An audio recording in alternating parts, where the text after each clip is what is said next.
Are na nga ho si Jamjam at may niluto. Kakaiba. Ito ay hilaw na saging, guys. Ay kanyang pinirito laang. Tingnan nyo naman ay pagkasarap. Kaya naman talaga. Akala ko ang gagawin niya ay banana chips. Abay, ginawang fries. Banana fries. Talaga. First time kong natikman to. Napakasarap. I-try nyo din. Ano lang yan? Yung hilaw na saging at saka iyang nilagyan niya laang yan ng mga paminta, ng yang asin para magkalasa. Talaga naman approve na approve. Nagulat ako sa lasa niya, napakasarap. Talaga naman sabi ko pwede siyang paninda. Natawa siya, paninda na naman. So pati si baby, si Yana, ayaw pa siya. Pero nung natikman niya, aba, talagang nagustuhan din naman.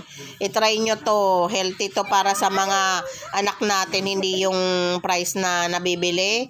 Ito ay sigurado kayo na healthy talaga. Kaya i-try nyo na din. Ayan, maraming salamat sa panonood.